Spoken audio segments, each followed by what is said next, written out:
Et comme beaucoup, je crois, de Français, en tout cas d'écrivains français, j'ai fait déjà une idée de la Russie en porte toute une mythologie ou fable ou rêve. Moi j'aime bien le mot de rêve de la Russie à travers la littérature qui est extraordinaire, à travers le cinéma, à travers la peinture, à travers la musique de tous les artistes russes. Donc quand on vient, même si on ne connaît pas, on ne vient pas indemne. On vient déjà avec tout un rêve très, très imagé, très sonore. Et ça, c'est l'occasion de venir confronter le rêve à la réalité. Et donc je n'attends rien et j'attends évidemment tout de ce voyage. Voilà, j'attends l'imprévu, j'attends d'être étonné. Мои познания России были также крайне ограничены. То есть, разумеется, я о России знала многое, и то мое отношение к России, которое можно выразить каким-то словом, я бы сказала, что это сказка, что это мечта, и мне больше всего нравится слово «мечта» в этом плане. И поэтому я сейчас приехала для того, чтобы получить какие-то новые знания, новые впечатления, и самое главное, я, с одной стороны, ничего не жду от этой поездки, с другой стороны, я жду абсолютно все. Но самое главное, что для меня это возможность сопоставить мои мечты и реальность. Oui, ce n'est pas la première fois que je viens en Russie, je suis déjà venue un certain nombre de fois, et je vais simplement dire trois cadeaux que m'a fait la Russie, et le troisième ce sera ce matin. La première fois que je suis venue, c'était il y a plus de 30 ans, donc en pleine période brejnevienne, et je ne raconterai pas tous ces souvenirs de cette époque, mais je suis contente de l'avoir connue parce que je mesure certains changements. Это не первый мой визит в Россию, я уже сказала и раньше. Les trois cadeaux que m'a fait la Russie. Le premier, c'est une circonstance historique qui n'avait pas été choisie volontairement. Je faisais partie d'un petit groupe d'écrivains envoyé par une radio, France Culture, à Moscou en décembre 1989. И я хочу сказать, что судьба сделала мне три подарка. Первый мой визит в Россию восходит еще при брежневской эпохе, то есть о ней я не хочу много рассказывать, но хочу отметить, что я, тем не менее, очень рада, что я узнала Россию и в эту эпоху тоже. И, в общем, первый подарок в жизни, который я получила в плане России, это когда я приехала в декабре 1989 года в Россию в составе журналистов, которые были отправлены в Россию одной из французских радиостанций. Et le dernier jour de notre séjour, le jour où nous devions partir, nous sommes allés au théâtre de la Taganka voir une répétition de Lyubimov. И в день нашего отъезда мы пошли в театр на Таганке посмотреть репетицию под руководством Любимова. Et une grande photographie d'Andrei Dmitrievitch, je crois, Sakharov, était barrée d'un crêpe Умерт Андрей Дмитриевич. И мы видели большую фотографию Андрея Сахарова, на которой была черная креповая лента, и было написано, что он умер. Alors nous avons annulé notre départ et nous sommes restés à deux pour suivre toutes les mouvantes hommages rendus à Sakharov en décembre 1989. Тогда мы отменили и перенесли дату нашего отъезда и остались чуть дольше, чтобы отследить все эти движения, все эти почести, которые были выданы Сахарову на момент его погребения. Et je crois que je me suis attachée profondément et à jamais à la Russie en ayant défilé pendant des heures dans un froid extrême avec des milliers, des dizaines de milliers de gens. И я думаю, что я навсегда привязалась очень сильно к России, еще и потому, когда я стояла в многочасовой очереди на сильном холоде среди тысяч, наверное, даже десятков тысяч других людей. Pour ne pas être trop long, je passe sur le deuxième cadeau et je viens sur le troisième que j'ai reçu ce matin. Чтобы слишком долго не говорить о втором подарке, я молчу, я перейду сразу к третьему, который я получила сегодня утром. Ce matin, nous avons visité un musée extraordinaire qui est le musée des chemins de fer. Сегодня мы посмотрели совершенно уникальный музей, это музей железнодорожного транспорта. Rassembler toutes ces extraordinaires locomotives, depuis les toutes petites premières du Transsibérien, en passant par les puissantes locomotives précédées par leur étoile rouge. Здесь собраны всевозможные экспонаты железнодорожного транспорта, начиная с совсем маленьких локомотивов, паровозов, наверное, с которых начиналась Транссибирская магистраль, заканчивая современными, допустим, такими, на которых спереди красная звезда. On ne m'a pas offert une de ces locomotives, non. On ne m'a pas offert une de ces locomotives. Мне, разумеется, ни один из них не подарили. Mais une dame qui balayait le quai portait sur sa tête un chapka de papier pour se protéger, comme font les ouvriers, les peintres, qui font avec un journal, un petit chapeau assez rudimentaire. Но там была дама, которая подметала улицу, и у нее на голове была такая бумажная шапка, шляпа, вот знаете, как маляры, допустим, из газеты делают, чтобы не испачкаться, себе на голову надевают. Mais il est très rudimentaire chez nous, mais celui de cette dame était extrêmement complexe dans sa fabrication, et elle m'en a fabriqué un pour me le donner. Но у нас, у французов, они такие простенькие совсем, рудиментарные, а у этой дамы была такая красивая эта бумажная шляпа, и она мне сделала такую же и подарила. Alors je voulais vraiment la remercier. Я хотела ее по-настоящему поблагодарить.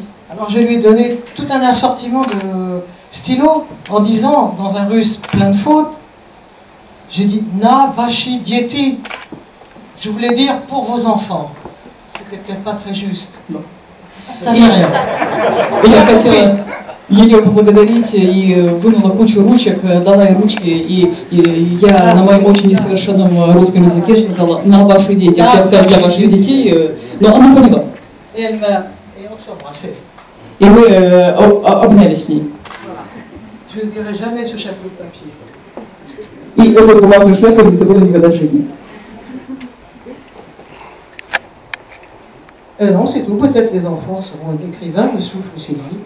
Не знаю, может, дети станут писателями. Bonsoir. Moi, j'aime beaucoup la Russie depuis toujours. Depuis 20 ans, j'y vais 2 fois par an, à peu près. Я Россию люблю уже давно, и за последние 20 лет я приезжаю каждый год по 2 раза в год. Mais je ne connaissais que la Russie de l'autre côté de l'Oural, surtout Moscou et Saint-Pétersbourg.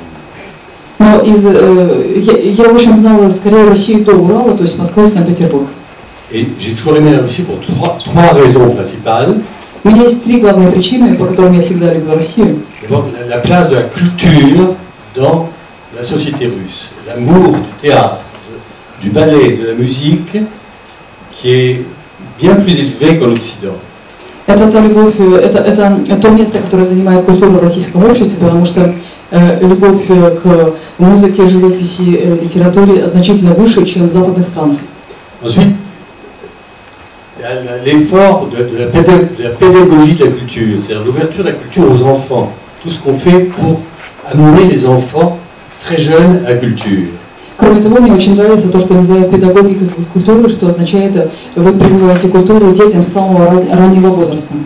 Et troisièmement, l'énergie. L'énergie du peuple russe qui a traversé des choses terribles, le stalinisme, la guerre patriotique, l'après-guerre, et qui garde ces espèces de foi dans la vie d'énergie extraordinaire. И третье – это энергия, потому что мне очень нравится энергетика российского народа, которую вы сохранили, несмотря на то, что прошли через многие войны, тем не менее вы сохранили то, что я назвал бы верой в жизнь. Et aujourd'hui à Novosibirsk, j'ai eu ces 3 raisons ont été renforcées parce que nous avons visité, grâce à M. Miller, ce matin l'école spéciale de musique. Les enfants de 7 ans à 16 ans sont formés à la musique.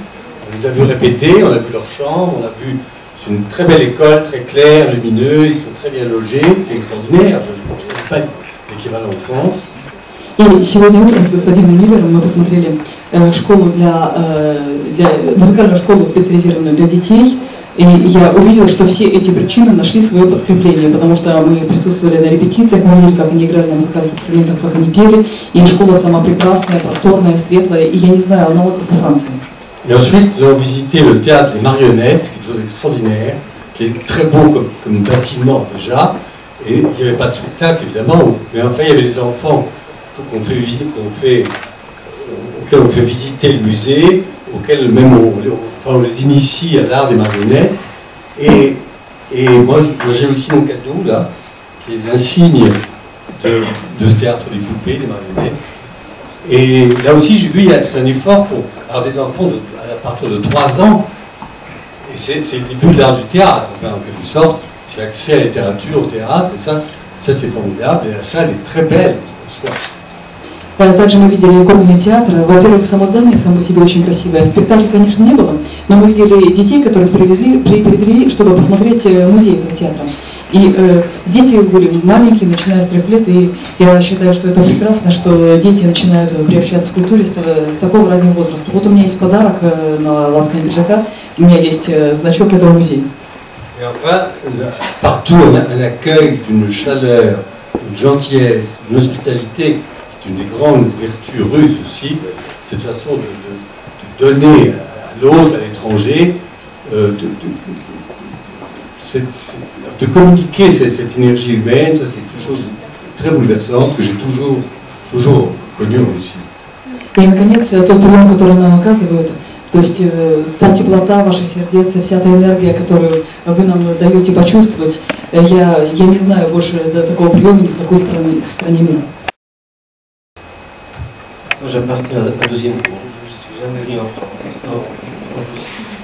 Я из второй группы, в России я никогда до этого не был. Par contre, dans l'année 72-74, j'étais dans l'armée avec les soldats russes, l'armée polonaise. J'avais beaucoup d'amis. J'ai jamais eu l'occasion de rencontrer des passés, de venir ici en France. Je pense que maintenant je pense à 72-74. Ну, в 72-74 годах я служил в армии, причем я служил там в том числе и я служил в польской армии, и таким образом смог познакомиться и с россиянами.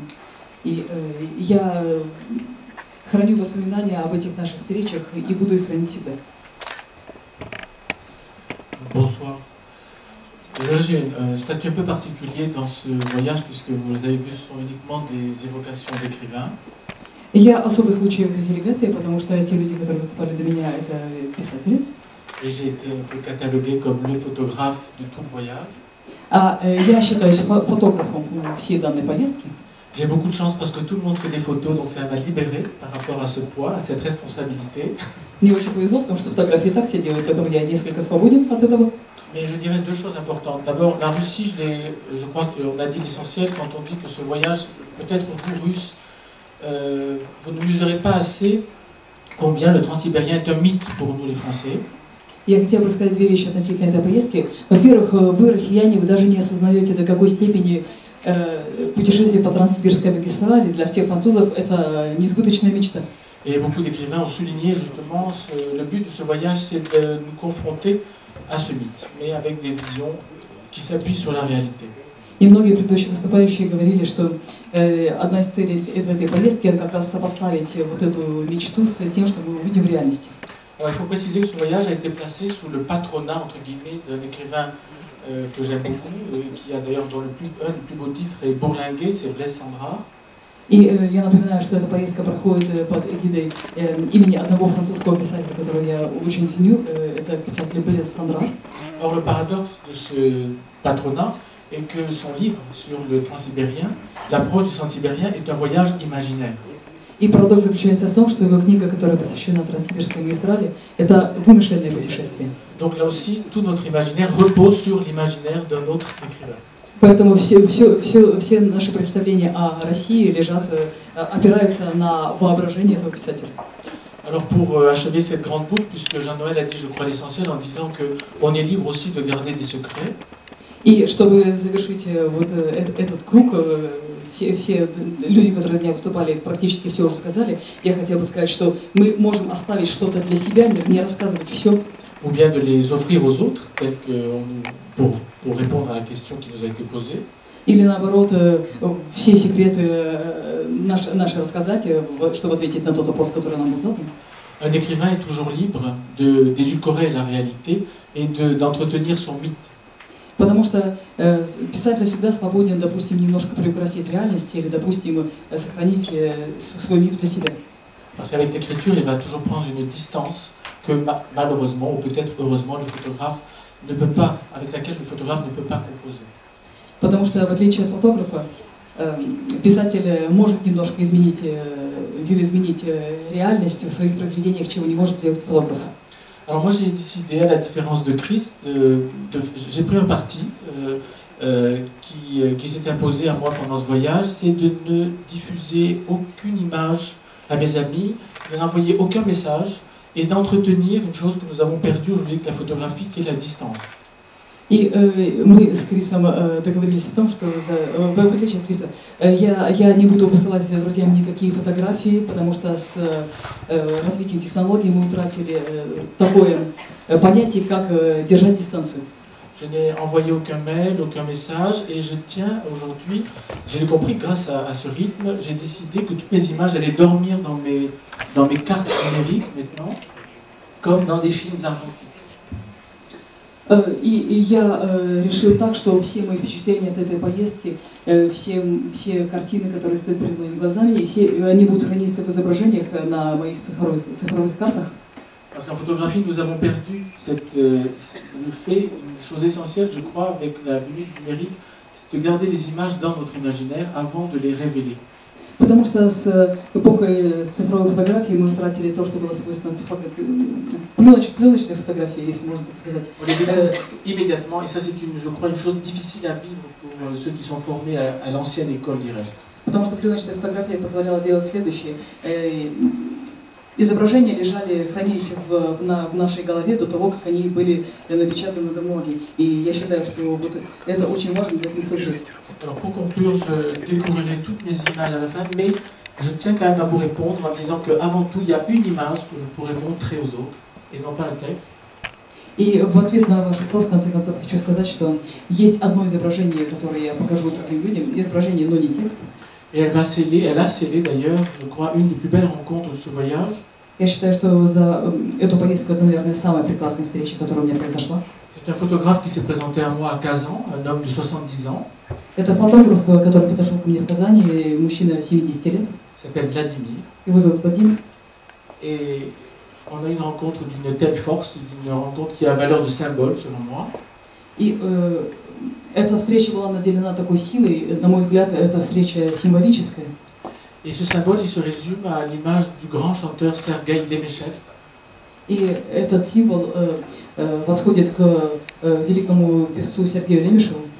Parce que les quelques mots que je connais de russe, je les ai appris grâce à l'air de Lenski dans Eugène Onegin. И те несколько слов, которые я знаю по-русски, я их знаю благодаря арии Ленского из оперы Евгения Онегин. Куда, je me passerai de dire la suite.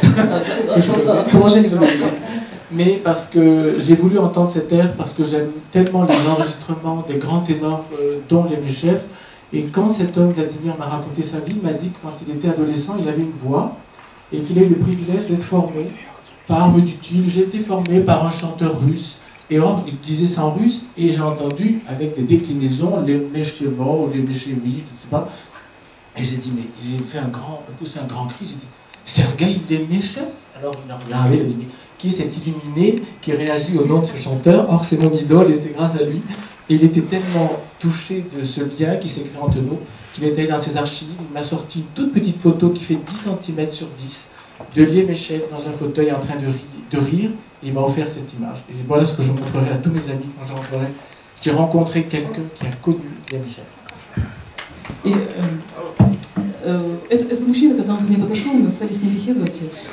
Я очень люблю Сергея Лемешева, и когда он мне рассказывал, мужчина, что в детстве он пел, он получил музыкальное образование, и как-то так с вашими русскими склонениями я как-то неправильно его понял, и услышал, сказал, что Сергей Лемешев, и он был очень удивлен встретить фаната Сергея Лемешева. Он пошел, поискал в своих архивах, нашел маленькую фотографию 10 на 10 Лемешева, когда он смеется. И вот именно эту фотографию я и покажу моим друзьям. Друзья мои,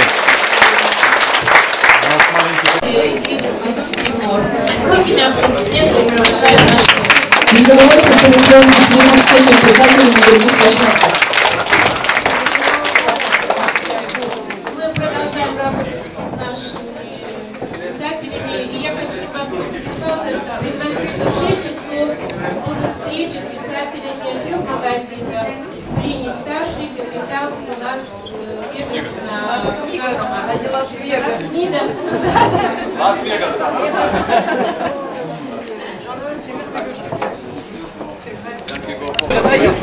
Принадлежность.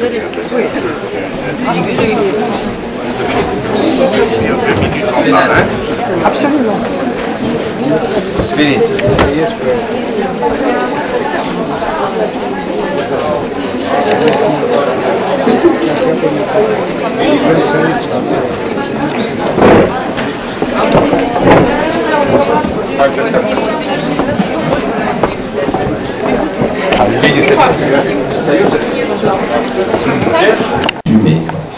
Может быть, вы этого еще добавите что-то об этом? Il y a deux sortes d'écrivains, enfin d'artistes. Il y a ceux qui, dès le début, veulent faire carrière et donc gagner de l'argent, ce qui n'est d'ailleurs pas méprisable, c'est un bon choix, et d'autres qui écrivent parce qu'ils ont besoin d'écrire, et puis, s'ils ont de la chance, ils rencontrent un public, d'abord un éditeur, ils gagnent un peu d'argent, mais de toute façon, pas tellement. Hein. Ce sont les très mauvais écrivains qui gagnent beaucoup d'argent, en France en tout cas, et la plupart, survivent, enfin. Mais je trouve que c'est le choix du départ qui est la question de l'âme. Où on a une âme, où on n'a pas. Si on commence à écrire pour faire carrière, je crois qu'on est fichu. Ça se voit sur le... Je ne vais pas donner des noms, parce que vous ne les connaissez pas, tant mieux que vous, mais c'est ça, je crois. Mais si on écrit avec tout ce qu'on a besoin de dire ce qu'on a à dire, de temps en temps, ça, personne ne l'oublie, quelquefois, un public oublie, voilà. Я хочу сказать, что есть два типа писателей. Есть такие люди, которые начинают писать, потому что они хотят написать что-нибудь и заработать на это немножко денег, что совсем не является чем-то предосудительным. Есть другие, которые начинают писать, потому что у них есть внутренняя потребность писать, и если потом их книги хорошо продаются, то это дополнительный бонус. Но что я хочу сказать, что если человек начинает писать только для того, чтобы сделать карьеру и заработать деньги, то он обречен заранее. Я знаю очень многих таких писателей, я не буду называть вам имена, потому что вы их не знаете, и ваше счастье, что вы их не знаете. Qui faisait que des albums pour la jeunesse, qui s'appelait Le Baron Perché. Я занималась в издательстве «Галимар» тем направлением, которое посвящено было изданию детских книг, документальных книг, то есть все, что не является художественной литературой. После этого я создала мое собственное маленькое издательство, которое занималось выпуском альбомов, которое называлось «Baron Perché». Et je trouve que la question de la littérature jeunesse, en tout cas moi, elle m'intéresse toujours beaucoup. Parce qu'à la fois, il y a une façon déjà d'accompagner les enfants dans la lecture, c'est-à-dire que actuellement, c'est vrai que ce qu'on voit beaucoup en France, c'est une espèce de primat de l'illustration sur le texte. Malgré tout, les textes sont fondamentaux, parce que c'est les premiers textes que lisent les jeunes enfants. Я себе поняла вопрос литературы для детей и юношества, потому что во Франции сейчас наблюдается такая ситуация, когда иллюстрация доминирует над текстом, что не является хорошей ситуацией, потому что текст, он всегда, именно текст должен быть приоритетом. Donc ça rejoint aussi l'enjeu pédagogique dont pouvait parler Dominique Fernandez. Et aussi, je trouve que c'est vraiment intéressant la littérature jeunesse, les albums, parce qu'il y a tout un rapport à l'image qui est à penser. Donc il y a une écriture spécifique de l'album pour la jeunesse, qui est d'ailleurs, dont témoigne actuellement à la Bibliothèque Sainte-Geneviève des livres russes, parce que je crois que c'est le livre illustré en Russie est également très... En tout cas, il y en a des très très beaux témoignages en ce moment qui sont exposés à Paris. И в плане того же педагогического подхода, о котором уже говорит Доминик Фернандес, я хотела бы заметить, что те альбомы – это совершенно специфическая форма работы, потому что там есть и изображение текста, и в принципе это делается примерно так же, как и иллюстрированные книги для детей, которые издаются в России. Ce qui se passe depuis peut-être une quinzaine d'années en France, c'est que les livres pour la jeunesse s'ouvrent à des thèmes plus difficiles. Ils abordent des thématiques aussi plus dures et qui étaient... On sort un petit peu de la petite histoire bon enfant. И что последние 15 лет происходит во Франции, это усложнение тематики для детских книг, то есть мы отказываемся постепенно от детских сказочек.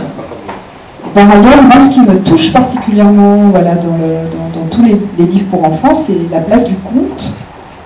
И что меня особо затрагивает во всей этой литературе, это то место, которое отводится сказки.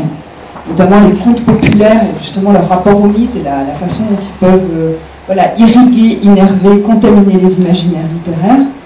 В частности, в ее связи с мифологией и с тем, что она, как она может питать наше воображение. Et aussi quelque chose qui me touche encore davantage, c'est la subversion du réel par quelque chose qu'on perd un peu, qui est la fantaisie. И также мне очень интересна эта тема, которую я бы определила как преобразование реальности через то, что мы называем нашей фантазией, и это то, что утрачивается в последнее время. Et donc moi, pour la première fois cet été, j'ai écrit une histoire pour la jeunesse qui sera publiée l'année prochaine. И в первый раз этим летом я написала историю для детей, рассказ для детей, он будет опубликован.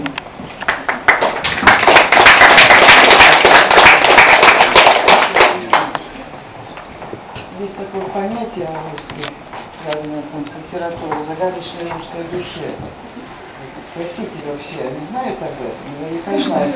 Là, d'ailleurs, entre la première frontière de la Russie à l'ouest et tout à fait à l'est de la Sibérie. Ça veut dire quoi de parler de l'art russe?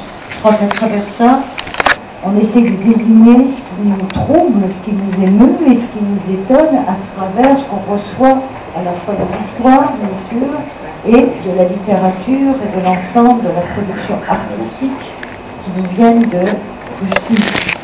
Mais je me méfie toujours sinon de ces expressions par de l'art russe, autour de laquelle c'est très fumeux, je ne sais pas trop ce qu'on met là-dessous. Moi je me méfie toujours un petit peu de ces sortes d'étiquettes flottantes. Я стараюсь с большой осторожностью относиться к подобным выражениям, потому что мне кажется, что мы пытаемся таким образом навязать определенную категорию, потому что есть русская душа, итальянская, африканская, французская и так далее. И кроме того, то, что мы вкладываем в это понятие, вероятно, это определенный способ быть в данных условиях. И поэтому я не знаю, может ли это выражение применяться, допустим, ко всей России, начиная от ее западной границы до самой ее восточной границы. И поэтому еще раз говорю, что я против наклеивания подобных ведущих этикеток. Je ne suis pas tout à fait d'accord. J'ai écrit un livre qui s'appelle L'âme russe, en expliquant que c'est un cliché au début. Il y a beaucoup de clichés qui ont un fond de vérité. Bon. Сначала я знаю, что это клише, но вы знаете, очень многие клише, они на чем-то основаны. Jamais on a dit, et jamais on dira, je m'excuse, l'âme française, jamais ça n'existe. On dira l'esprit, on dira, personne n'aura l'idée de lire l'âme française. Потому что сказать французскую душу, такой в голову не придет, такой не существует. Ni l'âme italienne. Да итальянской души не бывает. On dira la beauté, on dira l'esprit, on dira pas l'âme italienne. Alors qu'est-ce qu'elle veut dire? En effet, l'âme c'est pas grand-chose, mais non. Il y a une espèce de souffle, de grandeur spirituelle, pas forcément religieuse, mais qui traverse, qui passe à travers tout ce qui est russe. То есть это нечто вроде такого духовного дыхания, но духовного не в смысле религиозного, которое проходит сквозь все, что относится, что связано с русским.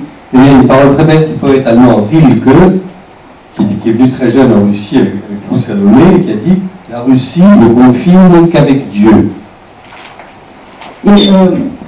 Есть такой немецкий поэт Рильке, который в молодом возрасте попал в Россию и сказал очень красивую фразу, что Россия граничит только с Богом.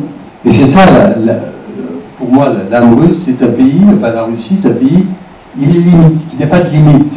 Il y a les œuvres russes, les romans en 2000 pages, comme Guerre et Paix, les symphonies de Shostakovich durent 1h30, tout est beaucoup plus grand, tout il y a un souffle beaucoup plus important, les films de 3 heures toujours, c'est ça l'âme russe, c'est qu'il n'y a pas de limite.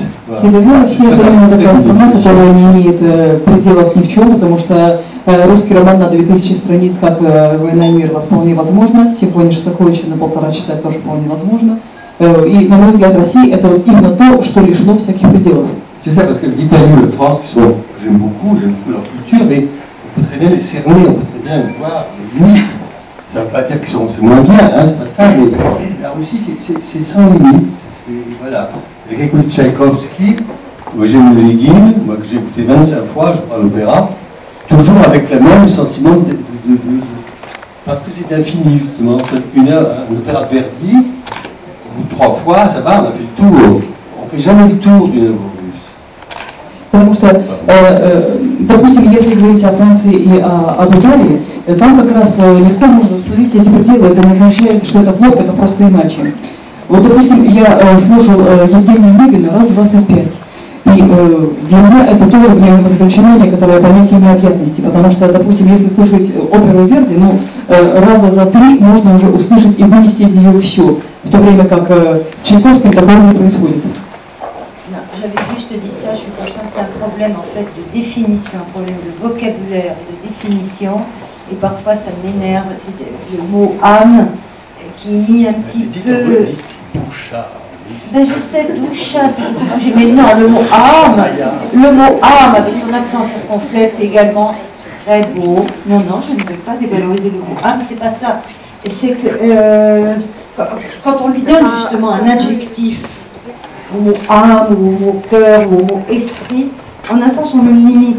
Et c'est comme si on fait des catégories chez les êtres humains. Voilà, c'est tout. Or, pour moi, le mot âme appartient plutôt au vocabulaire de la théologie.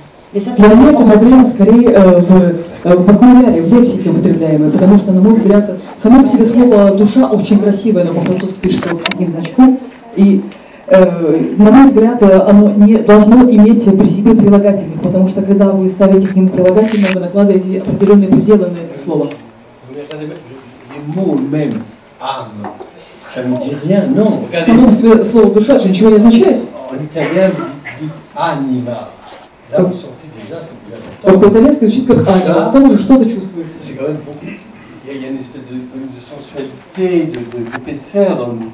Âme, c'est sec. Parce que français, âme. Oui, c'est âme. Oui, mais non, c'est pas ça. Il faut insister. Il clappe, personne n'entend. Ça n'existe pas dans la culture française. Нужно чуть-чуть подчеркивать это слово. Нет, не подчеркивать, нужно его вдохновлять. Je dirais juste une chose, peut-être le malentendu pourrait s'exprimer différemment à partir de la notion de spiritualité. Il y a le même malentendu dans la langue française. Si en français vous dites cette personne a de l'esprit, immédiatement vous allez l'entendre comme l'esprit français. Parce que c'est un des mots, je crois, qui exprime le mieux l'esprit français. Voilà. Si on avait dit l'âme russe, on dirait l'esprit français. Stendhal, par exemple, Voltaire, Stendhal, chaque fois qu'on parle de Stendhal à son époque, les gens disent Stendhal n'était pas beau, Stendhal était malheureux, mais Stendhal avait de l'esprit. C'est le mot qui caractérise Stendhal, qui pour moi est le plus grand écrivain de la langue française, enfin pas pour son style, mais pour sa personnalité. Et son style aussi, mais bon, il y en a d'autres, j'entends. Alors que je crois que le malentendu, je comprends très bien Sylvie aussi, sur cette ambiguïté. Or, si vous parlez de spiritualité, dans laquelle il y a le mot esprit, vous n'entendez plus du tout la racine de la même façon. Immédiatement, on va penser à religion, on va décliner toutes les variantes du mot, et on va tomber dans le même cliché, je crois, et dans la même confusion des approches d'une identité. Voilà. Я хотела сказать, что такой же вот несколько лексический конфуз происходит и с другим выражением. Мы говорим, допустим, русская душа, но мы говорим французский дух, что означает дух и, допустим, образ мышления. Когда про Стендаля, допустим, которого я считаю одним из величайших писателей в мире, говорят, что он был некрасив, он был несчастен, но у него был дух. Предполагается сразу, что это французский дух, французский образ мышления. И с другой стороны, когда вы говорите «дух», это сразу наталкивает на мысли о какой-то духовности, которая в данном случае как раз не играет никакой роли. Merci beaucoup pour votre question sur l'âme russe, parce qu'elle est très pertinente. Спасибо за вопрос о русской душе, действительно вопрос очень актуальный. Je me permets de répondre en français pour que mes amis écrivains puissent également suivre. Я отвечу на французском для того, чтобы мои друзья-писатели могли отследить за тем, что я говорю. Il me semble qu'un très grand poète russe, Fyodor Tchouchtchev, a évoqué cette question-là, la question de l'âme russe, en disant la Russie, en fait, on ne peut pas la comprendre avec l'esprit, mais seulement avec le cœur. Я думаю, что Федор Тютчев, великий русский поэт, говорил именно о русской душе, когда он говорил, что умом Россию не понять, ее можно понять только сердцем. J'ai le souvenir, lors de mon voyage en transsibérien en 2004 en Sibérie, j'ai le souvenir d'avoir rencontré une femme sur le fleuve Yenisei. Я помню, что в 2004 году во время поездки по Транссибирской магистрали я встретила одну женщину на реке Енисей. Cette femme élevait des vaches dans un village pas très loin de Yenisei. Она жила в деревне недалеко от Енисейска, держала коров. Et je lui ai demandé si c'était difficile pour elle la vie. Я спросила, тяжело вам живется?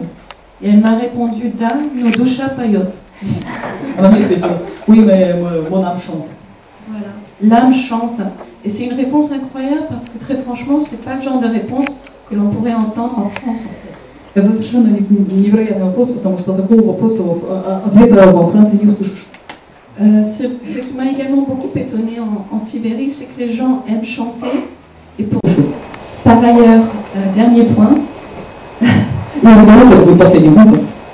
l'amour qui existe ici envers la terre, la patrie, la forêt, les fleuves immenses, pour moi sont incarnés aussi bien dans la littérature russe, mais également dans les films, à l'instar d'Andrei Tarkovsky, qui reste pour moi, et je pense pour beaucoup de personnes en Russie, en France aussi, l'un des meilleurs réalisateurs au monde.